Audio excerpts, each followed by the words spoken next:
Lunch, Toucan and Fruit Acrylic Painting Part 4. Hi guys, in today's video I'm going to be showing you part 4 of my toucan and fruit painting. This one is just going to be the pineapple. I spent a very long time working on the pineapple. I actually worked on it in 2 different states, which is a whole nother story. But I spent a long time on this pineapple and I really wanted to make sure that I was able to describe what I did to create it in detail. So it's just that one piece.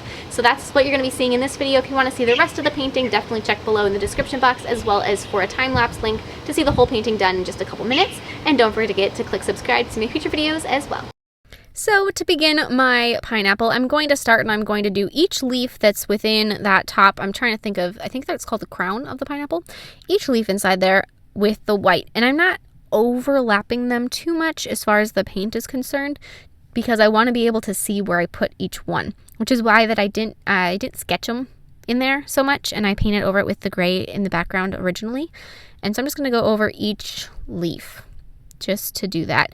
And you want them to not be perfect. Some of them kind of can curl up, some down, some look a little fatter, some thinner, and go all the way to the edge of the painting, since, with the location of it, I went all the way off the edge. And then I'm going to add a layer of white over the soon-to-be yellow portion of the pineapple as well. And I just want to say really quickly that I have wanted to paint a pineapple for a very, very long time. And I was so excited to do this and also a little bit terrified because, I don't know, for some reason it seemed like an extra daunting process to me. And I spent a very long time on it. It was very time consuming.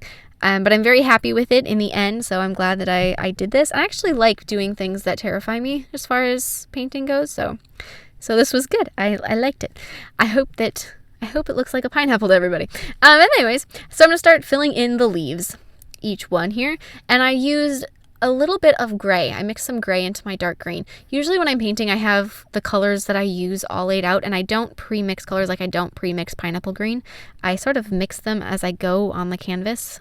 And so if I want them to be a little bit yellower, I just grab some yellow on my brush. And I do what you're not supposed to do. You're not supposed to mix paint on a canvas as you go along, but I do that. So oh well.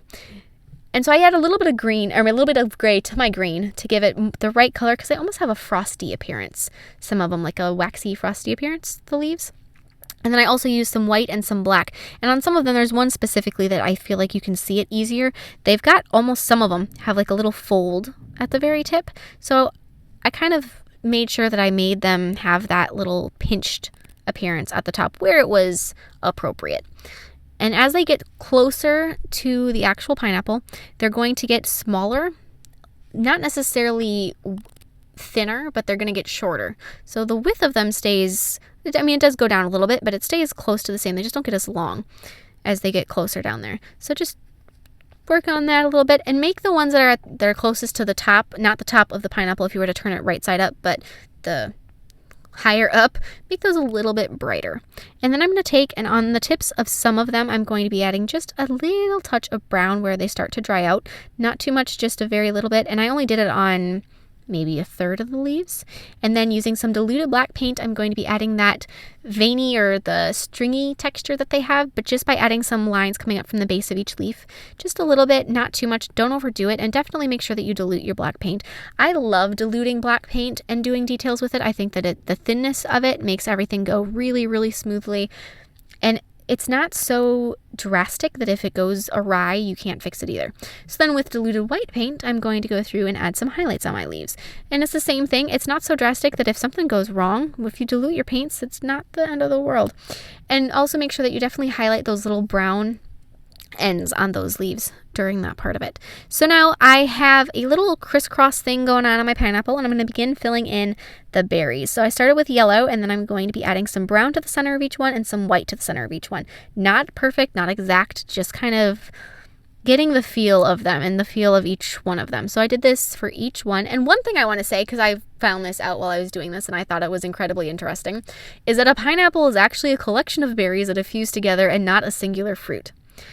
Now, I don't know if anyone else is going to find that as fascinating as I do, but I love those facts. They really make my day when I figure these things out. So I was pretty happy to figure something like that out. So anyways, I thought that was interesting. So I'm just going to be doing the tops of each of these little berries, and I'm doing that. And same thing, I don't really wash my brush all of that often when I'm doing this. So there's a little bit of like a over a little bit of a mixing from one of them to the next one. So some of them are going to look a little bit more brown, some of them are going to look a little bit brighter, some of them, you know, they're not all the same. You don't want everything to look so perfectly exact and the same on something that's natural and fruit. So I'm going over this, and this, like I said in the beginning, in the intro, this pineapple was extremely time consuming. And so even though this is sped up to an incredible speed, this is still, I mean, you can tell that this did take me some time, but it was, I enjoyed it. So now I'm going to go over the edge of each of the berries, and I'm going to be adding just some dark green, just go around them, outline them, and then pull the lines towards the center of each one. So add the little outline and then bring a whole bunch of lines that are pointing towards the center and go around and do that.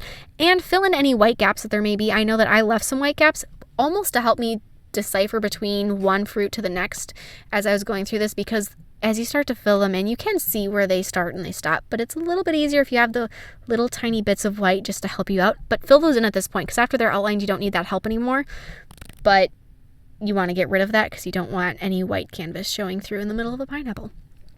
So just keep going through and doing that. And as you're doing this, you can make a little bits of dents in them. So may I add a little bit more of that dark green to one side, or add a stripe going through it if there was an issue there, and just define them that way.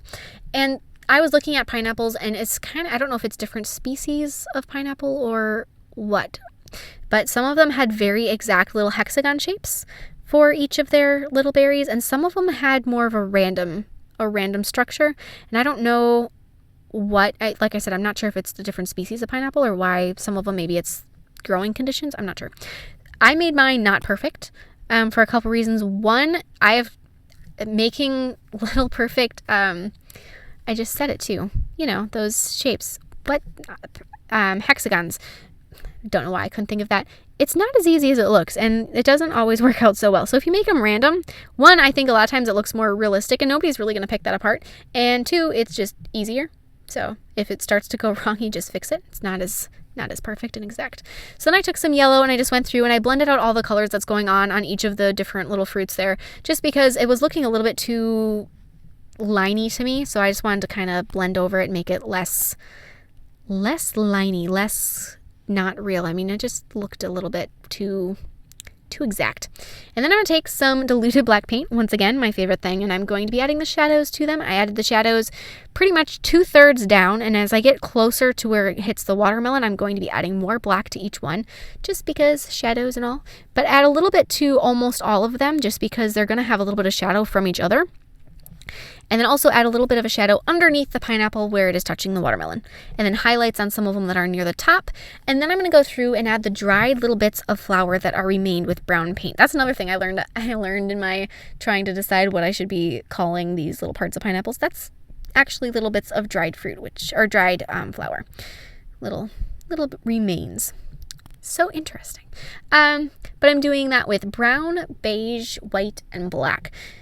And the ones that are closer to the top of the pineapple are going to have a lot more white in them and a lot less, and there's no black. And then as they get further down, you're going to want to decrease the amount of white that you use and increase the amount of black that you use. So just alter the amount. And around the perimeter of the pineapple, I didn't say this before when I was painting, doing the yellow parts and the green parts, you want them to have a little bit of like a bump, giving them that shape. And then these little dried bits of the flour are going to stick out to the sides, and the ones that are around the outside edge. And so now going back to the green colors that I was using before, I'm going to be adding a couple little leaves that are folded over the very top of the pineapple, just the same colors. I also added a couple that were brown that looked a little bit more dried out, just so that, because that edge, they kind of fold over, and you couldn't add those before because you needed the little pineapple berries to be done, but add them at this point, just like that, and then add a little bit of a shadow underneath them with some diluted black paint. And then I'm also just going to be deepening the shadow underneath the pineapple a little bit. I did that because it didn't look quite dark enough to me.